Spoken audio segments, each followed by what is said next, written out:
লাগছে। এরকম আড্ডা অনেকদিন আগে দিয়েছিলাম, এখন আর এরকম আড্ডা কই? সে আগেকার মতন গল্প আড্ডা মজা সব যেন হারিয়ে গেল রে। আরে সময়ের সাথে সাথে সব কিছু পরিবর্তন হয়, মানুষের চেঞ্জ, মানুষের কাজ কর্ম সময়, ওই জন্যই ধীরে ধীরে সব কিছু কমে যায়। এ রাজুদা একটা তাহলে গল্প শোনাও। অনেকদিন তুমি গল্প বলোনি, তোমার গল্প অনেকদিন হলো শুনিনি। হ্যাঁ শোনাও, আজ আমরা অনেকদিন পর গল্প শুনবো। চলো শোনাও। ঠিক আছে শোনাচ্ছি, তাহলে তোরা চুপ করে বস, মন দিয়ে শুনবি কিন্তু। আজকে আমাদের গল্পের নাম হচ্ছে 200 বছর পুরনো এক জমিদারের আত্মার রহস্য।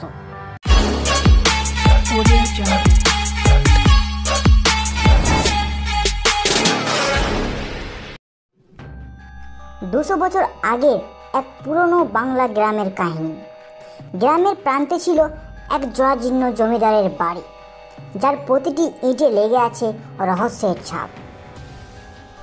বাড়ির মালিক ছিলেন দুর্ধর্ষ এক জমিদার, যার মৃত্যুর পর থেকে বাড়িটি পরিত্যক্ত হয়ে পড়ে। গ্রামের লোকে বলে জমিদারের আত্মা এখনও বাড়িটির চারপাশে ঘুরে বেড়ায়। এক অমাবস্যার রাতে সাহসী যুবক অর্জুন বাজি ধরে বাড়িটির ভেতরে রাত কাটানোর জন্য। সে প্রবেশ করে বাড়ির অন্ধকার করিডোরে, যেখানে প্রতিধ্বনি হয়ে অদৃশ্য পদক্ষেপে। অর্জুন দেখতে পায় এক অস্পষ্ট ছায়া, যা তাকে অনুসরণ করে চলেছে। সে শুনতে পায় ফিসফিসানি, যেন তোর কেউ নাম ধরে ডাকছে।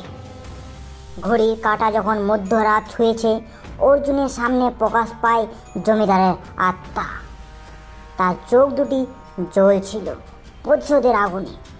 সে বলে, আমার মৃত্যুর রহস্য তোকেই উদ্ঘাটন করতে হবে, নইলে তোর আত্মা এই বাড়িতে বন্দি হয়ে যাবে।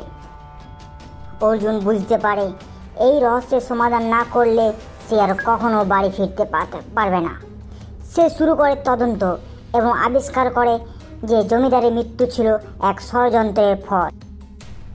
অর্জুন প্রমাণ সহ গ্রামের প্রধানের কাছে যায় এবং জমিদারের আত্মাকে শান্তি দেয়। জমিদারের আত্মা অর্জুনকে আশীর্বাদ করে এবং অদৃশ্য হয়ে যায়। আর সেই সাথে সাথে অর্জুন বাড়ি ফিরে আসে। গ্রামের মানুষজন অনেক খুশি হয় অর্জুনের এই কাজে, কি হ্যাঁ, জমিদারের বাড়ি এখন জমিদারের আত্মা থেকে মুক্তি পেয়েছে।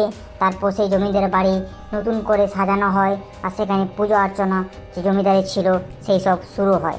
এখন সেই ঘরটাকে আর কেউ ভয় পায় না, কারণ অর্জুন সেই ঘরটাকে জমিদারের আত্মা থেকে মুক্তি দিয়েছে। বাহ, অনেক ভালো লাগলো শুনে তো। তাহলে অর্জুনের সাহস আছে বলতে হবে, একাই জমিদারের আত্মাকে মুক্তি দিয়ে দিল। ঠিক আছে, আজকের গল্প আমরা এখানেই শেষ করলাম। গল্পটা আপনাদের কেমন লেগেছে অবশ্যই কমেন্ট করে জানিও, আর ভালো লেগে থাকলে লাইক করতে ভুলো না। তোমরা সবাই একটু লাইক করে দিও, তাহলে এমন গল্প আবার পেতে থাকবে।